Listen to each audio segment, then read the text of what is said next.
Hello mga katikstugan! Gagawa tayo ngayon ng buttered shrimp. So yung hipon na to, ililinisin ko siya ng ganyan. Ewan ko lang kung ganyan din kayo maglinis ng hipon. Tinatanggal ko yung dumi sa ulo and yung nandito sa may bandang katawan niya. Ayan, sa likod niya. Alam niyo ba, for the second time around ko lang makakapagluto nito. And yung first time na yun, nung year 2020 pa yata, nung 500 subscribers na ako sa YouTube. Pwede nyo ring panoorin yan. Medyo struggle lang sa paglilinis ng hipon kasi may mga tatanggalin ka talaga sa palibot niya. And yung mga need tanggalin dun sa loob niya. Hindi naman talaga siya nag-request na iluto ko to. Nagparinig lang siya. So ito na yung dairy cream. Buti na lang may nautusan akong bumili niyan. And maglalagay ako ng maraming bawang. Sabi kasi nila mas maraming bawang, mas masarap ang lulutuin.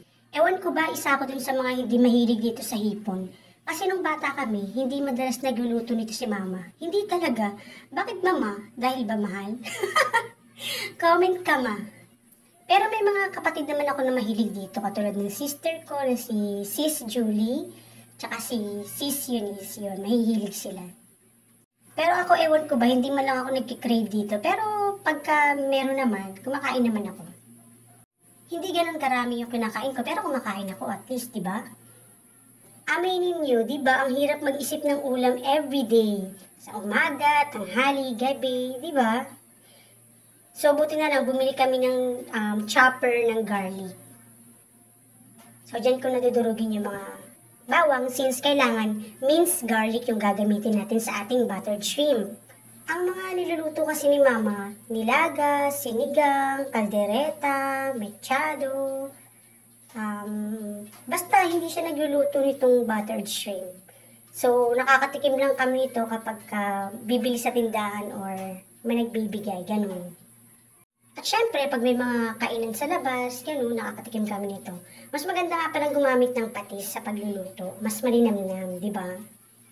So, binuksan ko na nga itong kalan at ilalagay na natin yung kalahati nitong dairy cream. Pero hindi kalahati na ilagay ko, halos 3/4. Pero mas masarap naman talaga pag mas maraming dairy cream. So, tunawin lang natin sa kawali itong butter. Alam nyo ba, para sumarap yung niluluto nyo, isipin nyo kung para kanino yung niluluto nyo. Ako kasi, iniisip ko si Mister. Ang landi! Pero sa tunay lang ha, totoo yun. Pinilit pa. Napansin ko lang, nagluto ako last time ng burger steak. Then now, buttered shrimp. So, ano kayang BS naman later?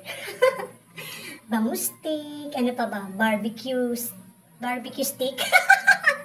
BS pinilit.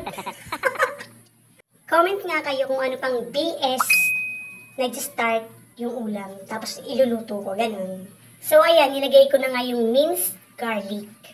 Sabi nila, wag mo daw masyadong susunugin yung garlic pag nagluluto ko ng buttered shrimp. Huwag mo talagang susunugin, ganun. Kailangan ganyan lang siya.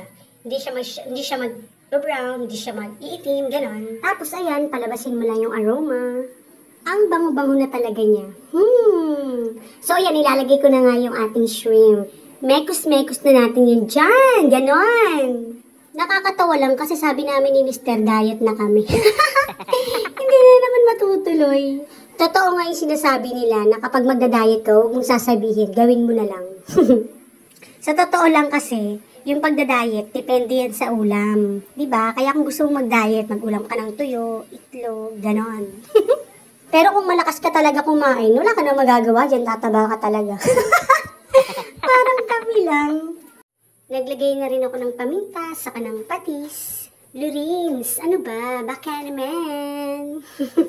Aminin natin sa hindi, tayong mga babae, ang hilig natin sa maalat. Pero kung pansarili lang, pwede naman yung maalat-alat. Pero kung alam mong maraming kakain, huwag masyadong aalatan, di ba? Kung ayaw mong mabash ng todo-todo, mas masarap sana to kung lalagyan mo ng konting cornstarch para medyo malapot-lapot siya. Kaya lang hindi ako nakabili, naubos na yung nakastock dito. So, hindi ko na siya nilagyan. Tinakpan ko na siya. So, after 1 minute, bubuksan na ulit natin yan. Kasi, hindi pwedeng masyadong luto ang hipon. Kasi pag masyado siyang luto, magiging makunat. Kaya, alalay lang talaga sa pagluluto ng hipon. Mga mare, mas masarap yan pag nilagyan niya ng asukal. So, konti lang inilagay ko para magtalo yung alat at tamis. At perfect! Ang sarap niya! Siguradong magugustuhan ka ni Mister. O siya, kain po tayo.